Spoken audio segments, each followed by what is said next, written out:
Pessoal, no último ano eu faturei mais de R$ 1 milhão trabalhando 100% online. E isso precisando apenas de um computador ou de um celular e de uma conexão com a internet.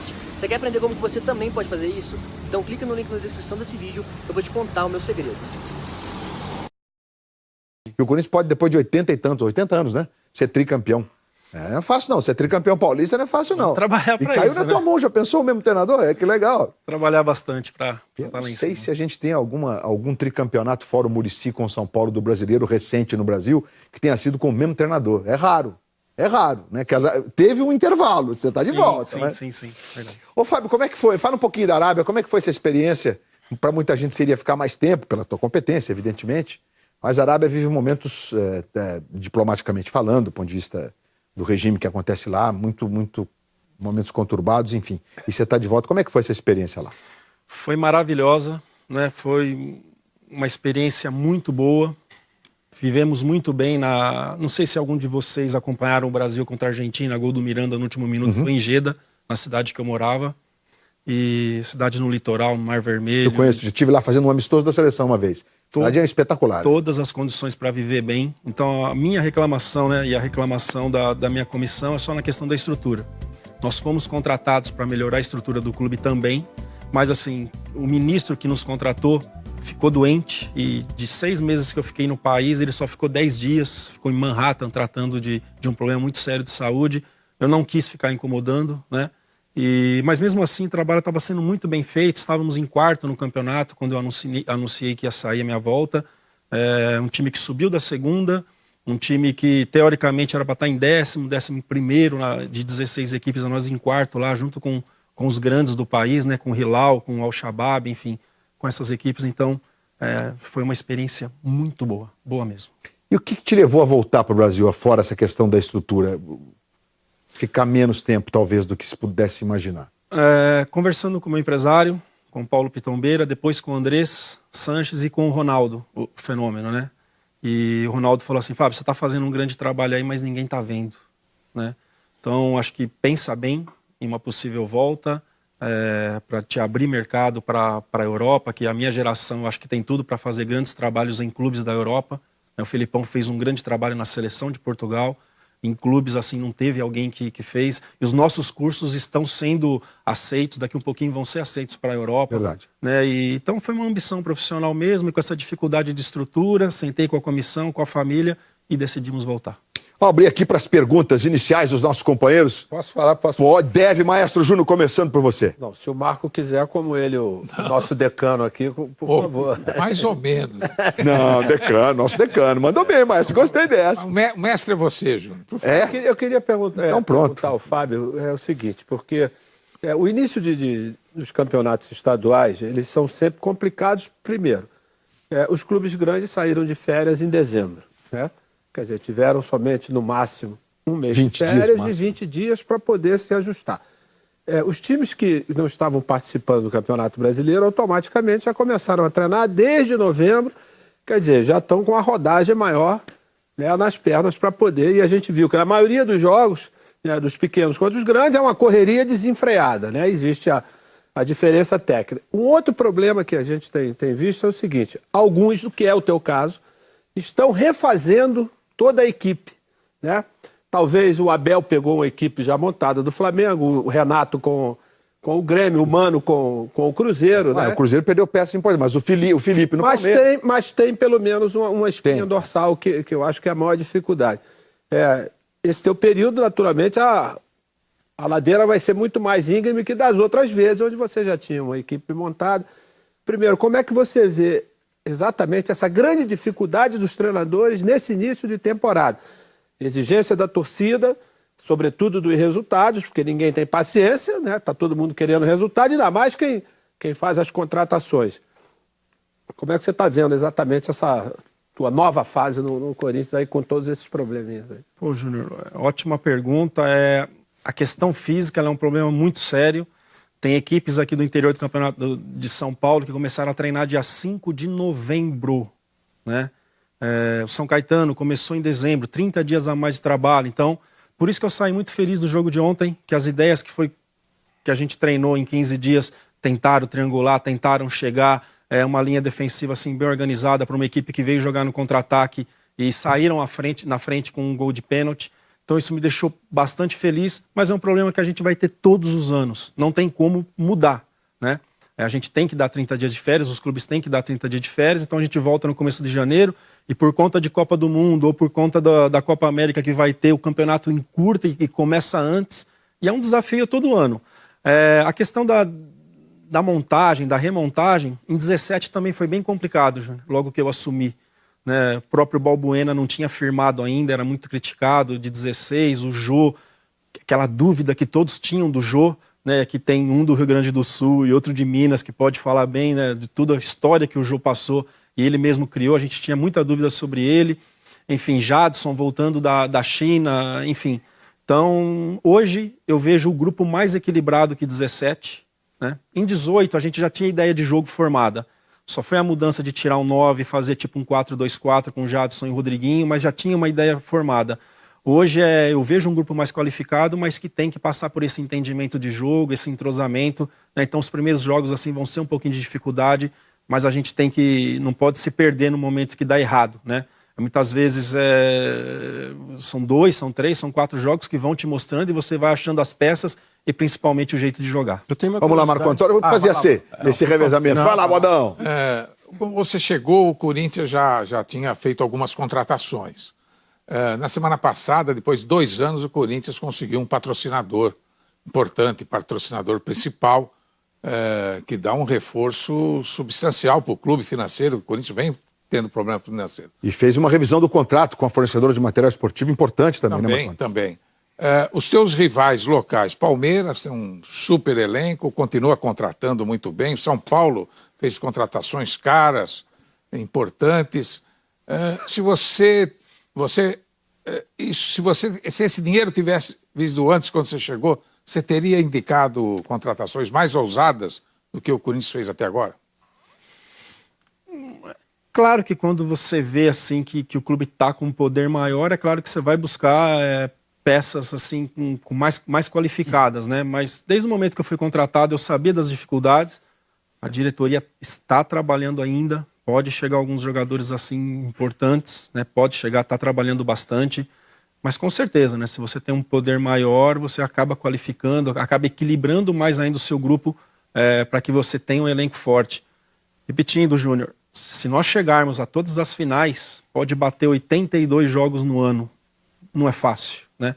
Então, por isso que o Felipão fez no Palmeiras assim, a gente também tem a ideia de mesclar e fazer várias mudanças durante o ano. Fábio. Caio, eu ia fazer um jogralzinho, mas tudo bem, pode ir, Bob, vai você, Bob. Depois vai com o Saraiva e fechamos essa primeira rodada com o Caio. Uma das novelas está durando mais tempo aí nesse período é seu interesse pelo Luan do Atlético Mineiro, o interesse do Corinthians. O que o Luan pode te entregar? Porque você quer o futebol do Luan que de repente não há no seu grupo de jogadores ou que você não enxerga no seu grupo de jogadores hoje. Por que o interesse no Luan do Atlético? Eu vou falar assim de uma linguagem bem nossa, assim do jogador, do técnico, né? Eu estou buscando características de jogadores que andam bem o campo, né? Tem uma participação grande, área a área, box que alguns falam. E o Ramiro é um desse, né? Que faz 2 funções. Foi muito bem. Chegou até a jogar como lateral também, mais lá na frente. O Luan pode fazer 4 funções, né? Meia, dos lados e também como segundo volante chegou a jogar no Brasileiro. O Romero pode fazer 4 funções também, sendo um 9 atrás do 9 ou dos lados. Essa é a busca. Né? Uma equipe bem versátil e com jogadores que têm uma taxa de trabalho bem grande. Por isso o interesse pelo Luan. E está avançando essa negociação, está perto de acertar, não vai acontecer, em que pé que está? Qual a última informação que você tem? Há possibilidades. Não está certo ainda, mas há possibilidades. As diretorias estão conversando, o BMG junto agora. Você gostaria de que o Romero ficasse, independentemente do... Porque o atleta tem interesse no Romero, simultaneamente, né? Porque quando aconteceu as primeiras conversas, não era pelo Romero, e sim pelo Cleison. Né? E o Cleison também é um jogador que eu não queria que saísse, porque foi campeão brasileiro e paulista titular comigo. Um jogador que quebra a marcação, que tem o drible, está faltando no nosso futebol. Então não tinha interesse em nenhum momento que o Cleison saísse. Mas era algo que a diretoria já estava trabalhando antes mesmo da minha chegada. Aí depois, com essa dificuldade do contrato do Romero aí, surgiu a possibilidade do Romero, né? Mas, assim, preciso de um jogador dessas características, independente. Ou seja, o Luan era, independentemente da situação do Romero, o interesse pelo Luan. Já tinha interesse pelo Luan, sim. Manda ver, Maurício Saraiva. Ô, Carille, o aproveitamento de base é sempre uma coisa que nós, jornalistas, ficamos imaginando. Olha, toda vez que um clube vende e faz dinheiro, ele faz dinheiro com uma joia da sua base. Mas é uma missa para o cara da base virar titular nos times grandes, porque a cobrança é enorme. O Corinthians tem história de Copa São Paulo, de títulos, e de novo está chegando muito perto, o Sport TV está mostrando os jogos, acaba de eliminar o Grêmio, inclusive. Diante disso, e já tendo o Pedrinho, que é a joia mais visível vinda da base, que tipo de aproveitamento você vai dar ao Pedrinho, aos jogadores que estão vindo de Copa São Paulo? O 10 do Corinthians na Copa São Paulo joga uma enorme idade, acho que é Fábio, né? Fabrício. Fabrício Oia. Tem espaço com esse monte de gente chegando para afirmar um time e dar resposta rapidamente? Tem espaço para mais de um titular da base, de gente que vem da Copa São Paulo e o Pedrinho especialmente? Eu gosto muito de trabalhar com a base. A gente foi campeão paulista e brasileiro em 17, com 14 jogadores da base no elenco. Sendo o Arana jogando, o Maicon, o Pedro Henrique zagueiro, o Pedrinho começando a participar. Então eu gosto. Só que eu vi que o Felipão, numa coletiva, falou muito sobre isso e eu vou ter a oportunidade de falar agora. O Campeonato Paulista te trava um pouco pelo número de inscrições, né?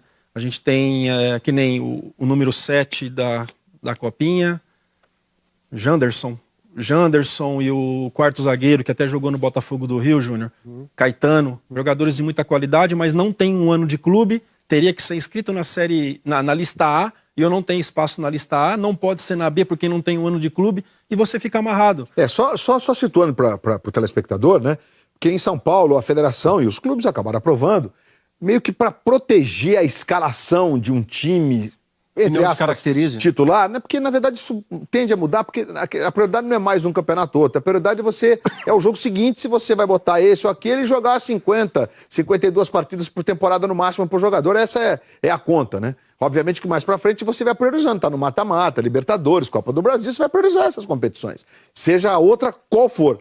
Mas então a federação tem essa, diferentemente de outras federações, que a inscrição, que até 4 anos atrás no São Paulo era livre.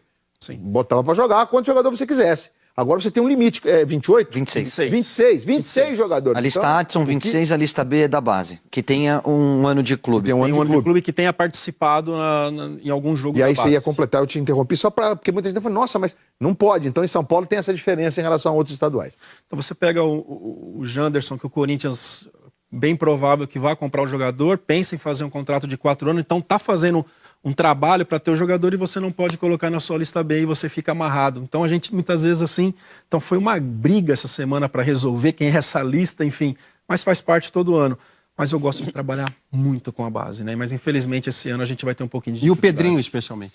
Pedrinho é um jogador com muito talento, um jogador que tem que jogar mais perto da área, eu tenho brigado muito com ele para ele ser mais decisivo, ele tá com o costume assim de vir rodar na linha dos volantes para trabalhar, para pegar a bola de um volante e tocar para o outro, eu não preciso dele para isso, né? Mas é muito talento, virou titular antes de eu ir embora, fazendo jogos decisivos contra o Palmeiras, sendo decisivo em alguns jogos, clássico contra o São Paulo, né? E tá ali brigando pelo seu espaço, mas é um grande talento do nosso futebol. Agora é contigo, Caio Ribeiro. Impressionante como o Corinthians melhora com a entrada do Pedrinho, né? Porque ele tem esse... Por isso melhora com a falta do Carille. Falei isso na transmissão também ontem.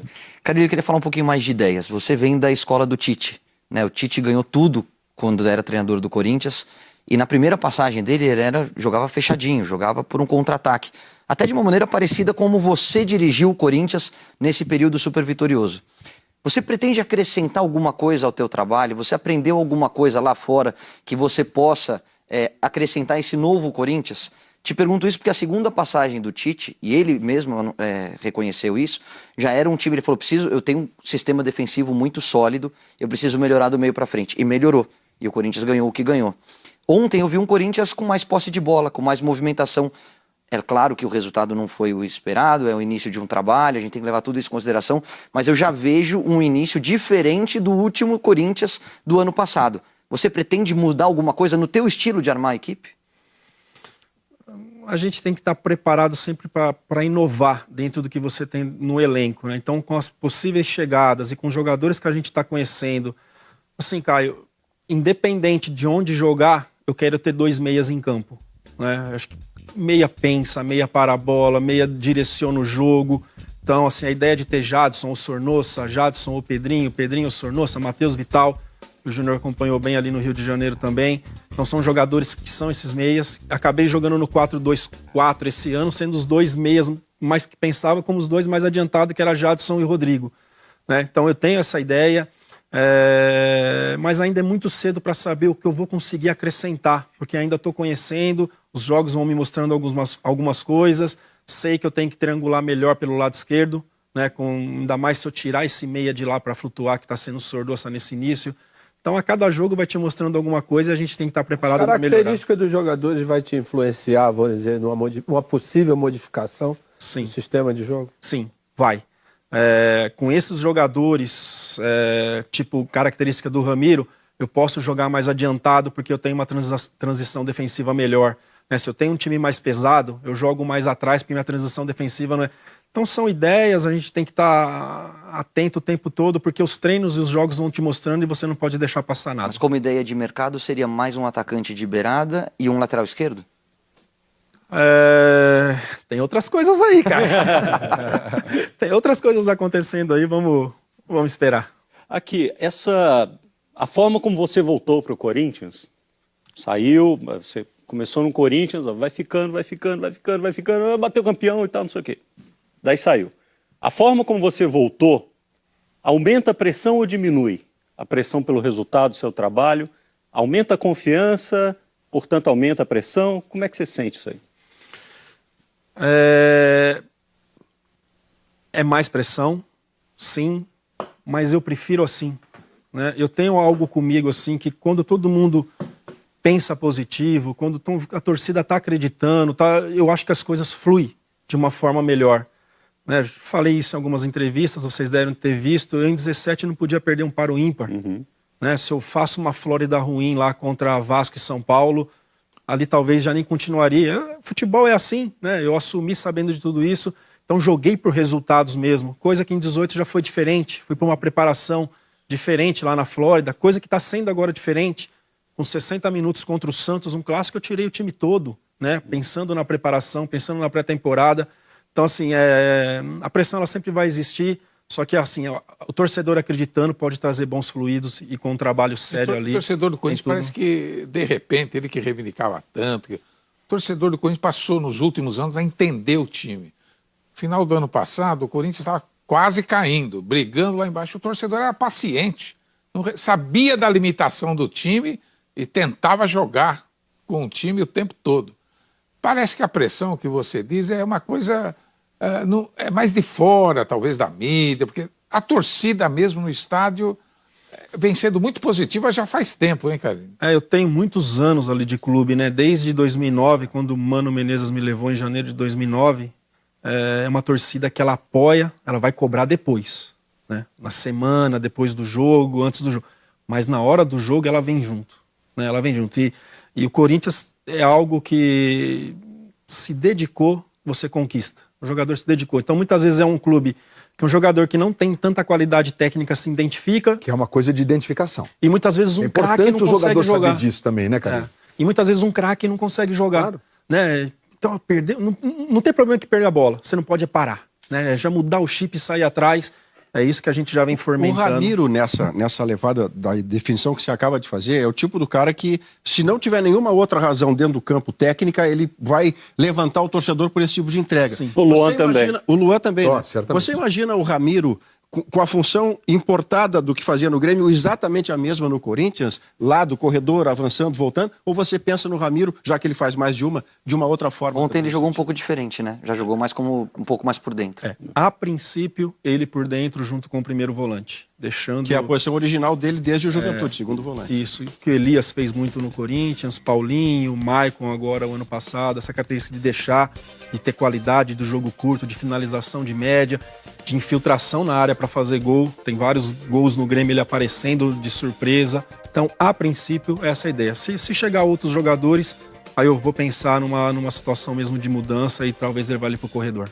Ô Carille, a gente tá vendo imagens do Ramiro no jogo de ontem contra o São Caetano, lá na Arena Corinthians. É uma percepção, não sei se você pode de repente dizer que é equivocada. Talvez tenha sido um pedido do seu Joaquim. Estou sentindo um Corinthians um pouco mais ofensivo do que da última vez? Ainda não. Do meu time? É? Ainda não, porque assim, precisa voltar a confiança do sistema defensivo, foi isso que eu priorizei até agora. Tomou muitos gols, né, no Brasileiro, e o Corinthians, nesses anos todos que eu fiquei ali, sempre foi um time de tomar poucos gols. E isso é uma média mundial. Os clubes que chegam são os que menos tomam gol, a não ser Atlético de Madrid, que não ganha porque você tem Barcelona e Real, mas é o único campeonato que você não... o campeão não tem menos gols. Então quero melhorar, já está ajustando bem. Já gostei contra o Santos no jogo amistoso, gostei ontem. Agora a gente aos poucos vai soltando mais a equipe. Ô Fábio, outro dia o técnico do Santos deu uma queimada no goleiro dele, dizendo que precisava de um goleiro que jogasse com o pé, que o Vanderlei não conseguia jogar e tudo mais. O Cássio não é exatamente um craque com a bola no pé. Que hoje, inclusive, assinou renovação de contrato. Exatamente. É um excelente, genial goleiro, mas não é exatamente um craque com a bola no pé para jogar de líbero e tudo mais. O que você pensa dessa situação? Precisa realmente o cara ter essa qualidade ou é ideia só do Sampaoli? Posso acrescentar mais uma coisa? Na minha teoria pessoal, o goleiro tem que ser bom com as mãos. Boa. Se o goleiro for bom com as mãos, o resto No ele vai mínimo, conseguir... não inverter as prioridades. Eu acho que a gente Resolve está fazendo mega problema. exatamente. Eu acho Não que inverte hoje a está prioridade. acontecendo com todas essas ideias modernas. Você não vai achar um Neuer toda hora, Pois gente. é. Quer dizer, ali é um cara específico. O Júlio César, que foi goleiro do Flamengo, que joga como se fosse um jogador de linha. O goleiro, o Cássio, por exemplo, ele pode ter a limitação com os pés. Ele pode melhorar essa limitação dele. Mas o importante é que ele faz debaixo dos paus, saindo. Isso, pelo menos na minha visão, acho que o goleiro tem que ser bom pra caramba com as mãos. Eu te pergunto Os pés é um acessório para ele. Hoje a gente está dando, não você, nós todos, né? Estamos dando muita ênfase exatamente a que o goleiro seja obrigado a jogar com os pés. Júnior, você tem toda a razão, mas acontece que no jogo, cada vez mais o goleiro é exigido a jogar com os pés. No tipo de futebol que está sendo jogado, sobra muito para o goleiro. E o goleiro com dificuldade às vezes complica. Tem uma outra... É muita bola que sobra para o goleiro. Então, mas aí a minha pergunta para o treinador é essa. Não, Como mas é que antes- compensa essa limitação Vamos ver se na montagem do time? estabelecer esse critério na cabeça do Carille. Se eu sou treinador de um time, o cara chega pra mim e fala assim, eu tenho o dinheiro que você quiser para contratar o goleiro que você quiser. Tá bom, me traz o Neuer. Perfeito. Perfeito. Aí você não tem dinheiro para contratar o Neuer. E também o caso do Santos. O Santos, que inclusive parece que acertou mesmo com o Everson, o goleiro do Ceará. Estava aí para confirmar isso nas próximas horas. Batedor de falta. Batedor de falta. Tá bom, Ele mas quer um batedor de eu falta. só Você queria não vai saber- achar um Rogério Ceni em cada esquina. É isso que eu quero saber. O Everson é melhor do que o Vanderlei debaixo dos paus? Aparentemente, A pro minha São Paulo pergunta ele é. é Né? essa. Isso, A minha eu acho que aí pergunta é essa. o segundo não. tempo desse conceito, não sei, a gente vai ouvir o Carille, é bom. E agora não tenho. Esse goleiro eu não tenho. O que joga, que é bom demais com os pés e bom demais com as mãos. E o segundo critério, qual deveria ser? Ser bom demais com os pés? Pô, então botamos o Jadson no gol. Né? Não, e como é que Como é que é o teu raciocínio? o que você acha disso e como é que você compensa na armação do time se você tem um goleiro que não sabe jogar com o pé? Tá, acho que isso passa muito quando a gente teve dificuldade de não ter um 9. Eu tive que mudar para não jogar. Você tem a dificuldade de um goleiro, sabe, o Cássio, o goleiro mais vitorioso na história do Corinthians, foi para uma Copa do Mundo. Melhorou muito com os pés. A reposição dele tá impressionante. Melhorou muito. Perfeito. Né? Não vai ser o goleiro da Alemanha nunca, mas melhorou. Sai jogando com os zagueiros, sai jogando com os laterais e deixa o goleiro com as mãos lá, né, Júnior? Não, e orienta o jogo, né? Orienta os zagueiros. Por exemplo, você tem um goleiro como o Cássio, que ele é canhoto. O zagueiro está numa dificuldade, ele não pode atrasar a bola para o lado direito, entendeu? Esse é o tipo da coisa que você tem que orientar os teus zagueiros. Se você for atrasar, atrasa do lado esquerdo, que ele pelo menos vai ter a certeza que ele vai devolver. Se colocar no pé direito dele, é lógico que pode ter um problema. Esse tipo de detalhe, naturalmente, os zagueiros têm que ser orientados para não complicar a vida do goleiro. Se eu tiver um goleiro que jogue bem com os pés, eu vou usar. Se eu não tiver, não uso. Claro. Né? E joga de outra forma. É evidente. Luiz, o conceito acho que é super legal e você foi muito lúcido, muito didático na explicação. Mas eu queria direcionar um pouquinho para o Santos. O Santos está correndo um risco de fazer o que aconteceu com o Palmeiras e não deu certo. Você trazer um treinador estrangeiro e começar a contratar na América do Sul. Claro que existem grandes oportunidades na América do Sul, jogadores mais baratos, jogadores que podem dar certo, como tantos vieram para cá e deram certo, mas não está a solução só lá. Quando você não tem esse potencial financeiro que um Palmeiras tem, que um Flamengo tem, e ó, acho uma ótima contratação a do Sampaoli, torço demais para que ele dê certo no Santos. E a central do mercado, o André Hernan, avisa, Everson fechado, já foi confirmada pela central do mercado, pelo Hernan hoje. É que a gente, no deslocamento pelo Bem Amigos, acabei não acompanhando a programação como gostaria. Como Mas esse que o Caio tá falando, assim, para cada Arrascaeta que aparece no Brasil, tem uns 10 La Torre. É aqueles caras que aparecem que ninguém nunca viu jogar, nunca viu nem cortar a grama. Aí do Sampaoli. São duas coisas que me incomodam um pouquinho. Primeiro, assim, você tem que direcionar o seu investimento. O Everson é muito bom goleiro, fez um ótimo campeonato brasileiro, que ele seja muito feliz no Santos. Mas não me parece ser, nesse momento, a posição que o Santos precisa. O Santos acabou em 10º no Campeonato Brasileiro do ano passado. Opa, tudo bem? Meu nome é João Pedro, mas peraí, tem alguma coisa errada aqui. Agora sim, sua vida financeira tá de cabeça para baixo? Então vem comigo que eu vou te mostrar como que eu fiz para faturar mais de R$1 milhão no último ano de 2018, trabalhando aqui na minha casa. Clica no link na descrição desse vídeo que eu vou te contar o meu segredo.